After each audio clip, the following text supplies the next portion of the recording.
और जानबूझ के बोलते जा रहे, अपन चलेंगे पर धन्य कुमार को नहीं ले जाएंगे, अपन चलेंगे पर धन्य कुमार को। और जहां निषेध होता है वहां आकर्षण होता ही होता है। अगर हम तुमसे बोल दें कि प्रवचन के बीच में पीछे नहीं देखना, तो पता चला ऐसे महीनों भर ना देखो, लेकिन अगर हमने बोल दिया तो ध्यान ऐसी रहेगा, कम महाराज इधर देखें तो उधर देख लें, और कम महाराज इधर देखें तो हम उधर देख लें। और वही हुआ, और नियोग ऐसा हुआ कि आप आश्चर्य करोगे। ऋषभ धन्य कुमार भी पीछे पड़ गया कि कुछ भी हो जाए मुझे तो जाना है, कुछ भी हो जाए मुझे तो जाना है। अब उनको तो ले ही जाना था, तो उन्होंने कहा, मां भी कहने लगी अरे अपने भाई को ले जाओ। बोले मैं ले जाऊंगा पर इसकी जवाबदारी मेरी नहीं, कल के दिन कुछ हो जाए तो तुम मेरे पे मत चिल्लाना, मुझे आरोप मत लगाना। कीड़ा करने जाएंगे, छोटा सा डूब जाए, कुछ हो जाए तो तुम मेरे पे मत कहना। अरे मां बोली भाई हो के भाई का ध्यान रखो। बोले हम अपनी जवाबदारी पे नहीं ले जा रहे, तुम्हें भेजना है तो तुम भेज दो, कल के दिन कुछ हो जाए तो हमारी तो कोई जवाबदारी नहीं है। और वही हुआ, वहां ले गए। मां ने बोला ठीक है ले जाओ। और नियोग देखना, सबसे पहले ले जाकर उन्होंने क्या किया, एक गांव शहर में पुरानी हवेली होती है, और ऐसे कहते हैं वहां भूतों का वास होता है, कोई जाता है तो आता नहीं। उस बालक को उन लोगों ने जबरदस्ती छुपा छुपी के खेल के चक्कर में उस हवेली में भिजवा दिया। लेकिन पुण्य तो था, पुण्य तो था। और नियोग देखना, उस हवेली में बैंतर जाति का देव निवास कर रहा था कई वर्षों से। और जब उस हवेली में बैंतर जाति का देव कई वर्षों से निवास कर रहा था, वैसे ही धन्य कुमार पहुंचता है और वह देव धन्य कुमार को एक उच्च सिंहासन पर बैठालता है और उसकी पाद पूजा करता है और रत्नों से बड़ी थालियां उसको दे देता है। अब तो भैया जैसे ही उस हवेली में आज तक का रिकॉर्ड था, महावीर भाई जो व्यक्ति गया वो जिंदा वापस नहीं आए। और धन्य कुमार रत्नों से भरी थालियां लेकर जब वापस आता है, अब तो भाइयों को आग लगी हुई थी, उसमें बिल्कुल घी का काम और हो जाता है।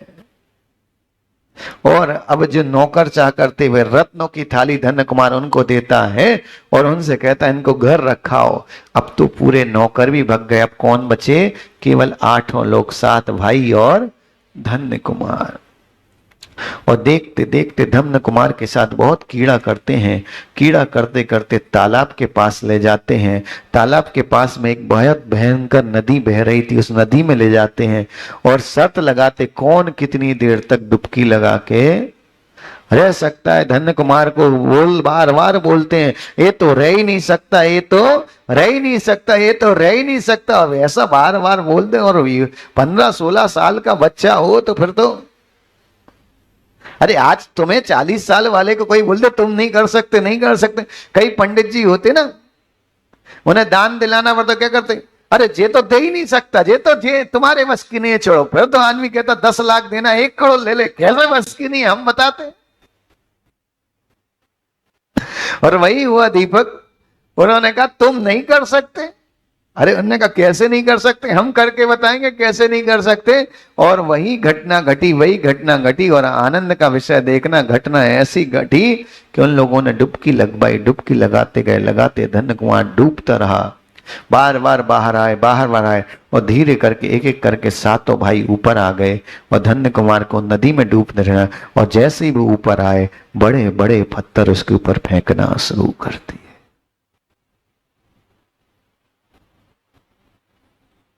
और पत्थर गलने से, खून आने से वह धन्य कुमार उसी नदी में बेहोश हो गया और पानी के बहाव में बहता बहता बहता बहुत दूसरे कोई गांव में पहुंच गए।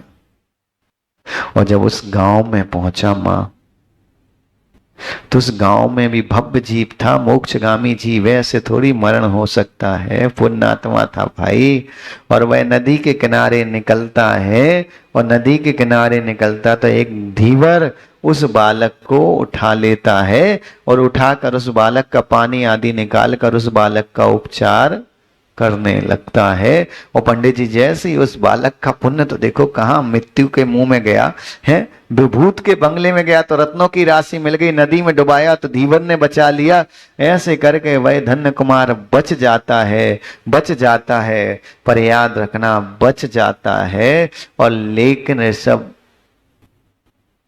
पुण्यात्मा जब तक तुम्हारे पास रहता है ना, तब तक हमारे पास सब कुछ होता है। और पुण्यात्मा जाते साथ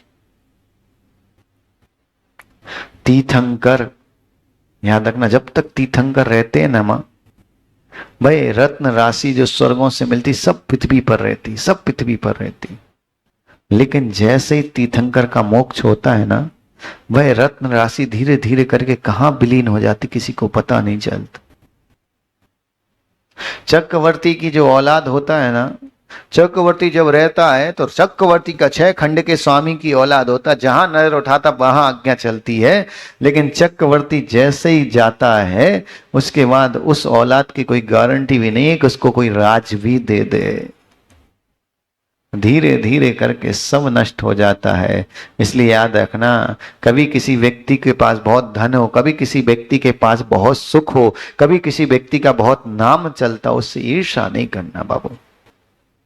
ईर्ष्या विश्वास रखना मनोज मुकेश भैया, ईर्ष्या विश्वास रखना महावीर भैया, सामने वाले को नहीं जलाती है, हमें ही जलाती है। माचिस जलाई कभी किसी ने जीवन में? माचिस जलाई? जलाई? जब हम माचिस जलाते दीप बेटा तो क्या होता है, कितनी देर जलती है तीली? 1 घंटे जलती होगी तीली, तो आधा घंटे, कितनी देर जलती? जल्दी बोलो। तुम्हारी आवाज इतनी कमजोर नहीं है, हमें मालूम है, इसलिए तुमसे पूछा कितनी देर? 1 मिनट के अंदर वह तीली बुझ जाती ना मां। लेकिन वह तीली अगर हमारे घर में गिर जाए जलती हुई तो कितनी देर तक जला सकती है? पूरे घर को जलाने के लिए एक छोटी सी तीली काफी है कि नहीं है? याद रखना, वह छोटी सी तीली काफी है। और उसी तीली से अगर कोई व्यक्ति चाहे जस बेटा, तो गुरु के सामने, प्रभु के सामने दीपक भी जला सकता है। बस अंतर याद रखना, हमारे भावों की जो तीली है वह छोटी सी होती है। द्वेष की तीली छोटी सी होती है, पर याद रखना भावों में अगर द्वेष की तीली जल रही है तो वो हमारे पूरे पुण्य को जलाने के लिए काफी है। और हमारे भावों में किसी का धन देखकर, हमारे भाव में किसी का दान देखकर, हमारे भावों में किसी का चारित्र देखकर, हमारे भाव में किसी का प्रतिष्ठा देखकर, हमारे भावों में किसी का सुख देखकर, हमारे भावों में किसी का नाम यश देखकर अगर वह तीली भावों की निर्मलता की जल रही है तो ऐसा समझना एक दीपक पूरे घर को प्रकाश कर सकता है। इसलिए याद रखना, दानवीर व्यक्ति को देखकर, धनवान व्यक्ति को देखकर ईर्ष्या मत करो, उसके पुण्य की अनुमोदना करो। तुम अपने ज्ञान का सच्चा दीपक जलाओ, एक दिन तुम्हारे घर में भी सम्यक का प्रकाश हो जाएगा। लेकिन अगर तुमने कसाय की तीली जला ली तो ऐसा सकना तुम्हारे पूरे पुण्य को जला देगी। पुण्य आत्मा से तुम ईर्ष्या कर सकते हो, लेकिन उसके पुण्य को नष्ट नहीं कर सकते। जब भी मौका मिले किसी के बारे में अच्छा ही बोलो, जब भी मौका मिले किसी के बारे में लिखना हो अच्छा ही लिखो, और जब भी मौका मिले किसी के बारे में सोचो अच्छा ही सोचो। क्योंकि याद रखना, बुरा सोचने से उसका बुरा नहीं होता, नहीं होता, नहीं होता। कोई सोचे प्रणुष सागर जी का ऐसा हो जाए, प्रणुष सागर जी का वैसा हो जाए, किसी के सोचने से कुछ भी नहीं होगा। विश्वास रखना, हमारे साथ वही होगा जो हमारे पुण्य में है। इसलिए याद रखना, कभी भी किसी के बारे में बुरा मत सोचो। उसका बुरा हो या ना हो आनंद नरेश, उसका बुरा हो या ना हो बेटा, विश्वास रखना हमारा नियम से बुरा होता ही है। हमारा नियम से माँ बुरा होता है। किसी महिला के चारित्र पे उंगली उठा सकते हो, पर उंगली उठाने से उसके चारित्र में दोष लगे या ना लगे। किसी महिला के बारे में बोल सकती हो माँ, किसी के परिवार के बारे में हम बुराई कर सकते हैं, पर उसका बुरा हो या ना हो, हमारा बुरा नियम से होता है। पर अंतर इतना है, जब हम बुराई करते तब हमारा बुरा नहीं होता, तब हमें ऐसा लगता है कि हम उसका बुरा कर रहे हैं। लेकिन जब हमारा पुण्य पूरा जल जाता है और पाप जब उदय में आता है, तब पता चलता है कि हमने दूसरों के साथ कितना गलत किया है। माँ, एक माँ हमने 2011 में देखी, महावीर भैया, और उसी माँ को 2022 में देखा। 25-26 साल की युवा अवस्था थी। माँ की पति पत्नी दोनों के विचार था कि उनको लड़की नहीं चाहिए। धुमित बेटा, वो दृश्य कभी आंखों से नहीं जाता। जस इतनी सुंदर, इतनी रूपवती वो स्त्री थी। हम ब्रह्मचारी थे, दीक्षा नहीं हुई थी, तब हमने देखा दिनेश, वो इतनी सुंदर स्त्री।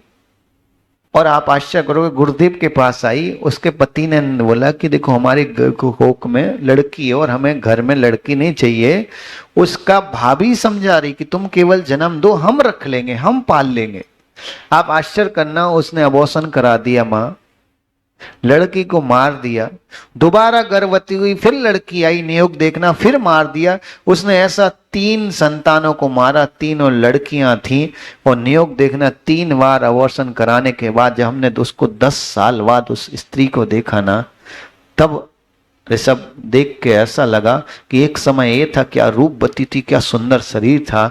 आज स्थिति ये है उसके शरीर की कि एक गिलास पानी भी उठाना है तो उतना वजन नहीं उठा पाती, अपने पैरों से चल नहीं पाती, शरीर में घर में रेंग रेंग के चल रहे हैं। और क्या धनवान वो परिवार था। देखते देखते उस परिवार की स्थिति इतनी खराब हो गई है कि विश्वास रखना, सुबह खा लें तो शाम को खाने की व्यवस्था नहीं है।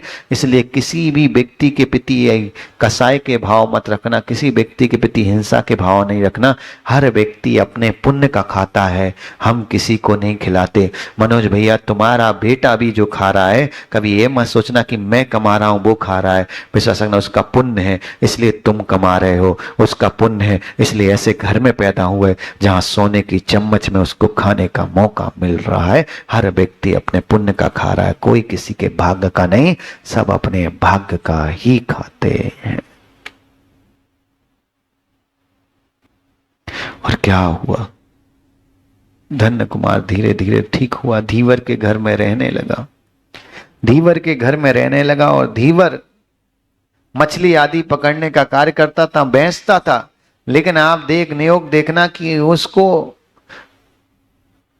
इतना द्रव जो वर्षों में कमाता, जब धन्य कुमार आया तो उससे ज्यादा द्रव का उसको लाभ होने लगा। भाई धीवर ये बात समझ गया, लेकिन वो भाई नहीं समझे। भाई धीवर समझ गया कि ये कोई पुण्यात्मा जीव है, जब से मेरे घर में आया है तब से मेरे घर में धन की वृद्धि होने लगी, मेरा व्यापार बहुत चलने लगा, मैं लकड़ी बेचता हूं, मैं मछली बेचता हूं, जो भी क्रिया कर रहा हूं उसमें बहुत वृद्धि हो रही है। क्योंकि पुण्यात्मा के चरण पड़ने से केवल वहीं का वातावरण ठीक नहीं होता, आसपास का भी वातावरण ठीक हो जाता। और ये प्रमाण है। हम लोग संघ में थे मनोज भैया, यथार्थ में हमने ब्रह्मचर्य अवस्था में खूब साधुओं को आहार दिया। आचार्य विद्यानंद जी गुरुदेव ने, जब हम लास्ट आशीर्वाद लिया आचार्य विद्यानंद जी से ब्रह्मचर्य अवस्था में, तब रिपिन आचार्य भगवान विद्यानंद जी गुरुदेव ने कहा था, बेटा तू इतना आहार कराता, हमें आहार देने का इतना शौक था ऋषभ, खूब भर भर के देना, खूब आहार कराना। अगर मान लो अलग अलग समय पे 3 बार साधु उठ रहा तो हम पहले 3 बार आहार देंगे, बाद में भोजन। केवल एक क्रिया ऐसी थी मनोज भैया जो हम बिल्कुल 100% ईमानदारी से करते थे, वो आहार क्रिया थी। तो आचार्य विद्यानंद जी के हम दिल्ली जाते थे तो कई बार क्या होता था, हम उनको खुद बना के खिलाते थे। तो पंडित जी उनने एक बात बोली थी कि बेटा तू दीक्षा ले ले, और हम दीक्षा से डरते थे कि कौन एक टाइम खाएगा, कैसे होगा, कभी समय मिलेगा तो बताएंगे। तो फतेहलाल जी जैसे ही हम वहां पहुंचे तो उन्होंने कहा कि तू दीक्षा ले ले, तुझे अंतराय कम आएंगे। और हमने ऐसा नियोग देखा, गुरु जी भी इस बात को बोलते थे, ऋषभ बेटा जब संघ में किसी साधु के अंतराय होते थे ना, तो हम 4-5 साधु थे, आदित्य सागर, सुब्रेश सागर, हैं हम लोग, 4-5 लोग ऐसे थे जिनके अंतराय कम मात्रा में आते थे, गुरु का आशीर्वाद था। पर आचार्य जी बोलते थे जिनके अंतराय होते, जिनके साधुओं के अंतराय कम होते ना, अंतराय वाले साधु को, जिनके अंतराय कम होते, उनके बाजू में खड़े होकर हाल लेना चाहिए। उनके पिंड का प्रभाव इतना रहता है कि आसपास भी बड़गड़ाएं सब मंगल हो जाती। अंतराय आने वाले व्यक्ति का भी निरंतराय वाले के पास खड़े हो जाओ तो अंतराय टल जाता है। इसलिए याद रखना, कभी भी दान देने की सामर्थ्य ना हो तो जो व्यक्ति दान दे रहे हैं तुम तो केवल उनके पास रहा करो, उनकी अनुमोदना किया करो। एक दिन ऐसा पुण्य का उदय में आएगा कि तुम भी दान देने वाले बन जाओगे, तुम भी दान देने वाले बन जाओगे। याद रखना, छोटा छोटा सा दान हमें लगता है कि कुछ मायने नहीं रखता, बहुत मायने रखता है, बहुत मायने रखता है। हाँ मनोज भैया, आप देखो जैसे आपने एक व्यवस्था की, एक छोटे से 2500 रुपए की राशि है, बात हम ये नहीं कह रहे कि आप सोचो चतुर्मास का माहौल बना रहे, स्पष्ट बात बता रहा हूं। 2500 रुपए की राशि अगर हम दे सकते हैं ना, तो आप वो राशि को ये सोचो कि उस राशि का उपयोग हमारी धर्म प्रभावना में होगी, हमारे द्वारा दिया हुआ दान कभी ना कभी कार्य होगा ही होगा। छोटा सा दान भी हमारे लिए बहुत पुण्य का संचय करा सकता है। और वह धीवर इस बात को समझ गया मां, और लेकिन धीवर तो समझ गया, धन्य कुमार था, बालक था लेकिन बुद्धिशाली तो था। उसने कहा मनोज भैया कब तक दूसरे के घर में रहेंगे, कब तक खाएंगे, कुछ ना कुछ तो जीवन में करना पड़ेगा। लेकिन उसने संकल्प कर लिया, अब तो कुछ भी हो जाए घर वापस तो नहीं जाऊंगा। और जब उसने इंदौर नरेश अपूर्व, जब उसने संकल्प कर लिया कि घर वापस तो नहीं जाऊंगा, और उसने नियम कर लिया कि अब तो घर वापस जाने की इच्छा नहीं है, लेकिन धीवर के घर में भी कब तक रहे। और वो बेचारा धन्य कुमार वहां से चुपचाप बिना बताए चला गया। भाई तो चला गया, लेकिन धीवर इतना रोया। और कल्पना करो, वहां भाई मानने के बाद खुशियां मना रहा है, और धीवर जिससे कोई संबंध नहीं है वह रो रहा है। और ऐसा हो जाता है सच में। ये तो दिनेश बेटा कितने बार अपनी आंखों से आप सबने अनुभव किया होगा, विश्वास रखना कितने लोगों ने दिनेश अनुभव किया होगा, कि आप विश्वास रखना इतने लोगों ने अनुभव किया होगा कि जरूर बोले वक्त पे पता चला जिनको हम अपना समझते वो साथ नहीं देते, और जिस व्यक्ति से उम्मीद नहीं होती वो भगवान का स्वरूप बन के हमारा साथ दे के चला जाता है। इसलिए याद रखना, जब कोई तुम्हारे सामने बुरे वक्त पे हाथ फैलाए और तुम्हारी सामर्थ्य हो तो हाथ पीछे मत खिसकाना। तुम ये मत सोचना कि हम उसका संयोग कर रहे, तुम तो ये सोचना कि भगवान ने हमें इस योग्य बनाया तो है कि हम किसी की मदद कर पा रहे। बनना विश्वास रखना, इतने लोगों को छोड़कर अगर वो मेरे पास मदद मांगने आया है तो भगवान ने मुझे इस योग्य बनाया कि मैं उसकी मदद कर पा रहा हूं। कभी भी विश्वास रखना, हम तो हमेशा कहते कभी भी बुरा वक्त आए तो प्रयास करो किसी को बताओ मत, क्योंकि याद रखना अपने लोग मदद करें या ना करें मजाक जरूर बना देते हैं। और ये सब वही हुआ। भाई तो खुशियां मना रहे, भाभी खुशियां मना रही, मां बिलक रही है मेरा बेटा कैसे मर सकता है, लाश भी नहीं मिली उसकी। और वह चलते चलते अब घीवर के घर से आ तो गया, लेकिन खाना पीना थोड़ी लाया कुछ। अब बालक तो बालक और सेठ पुत्र था,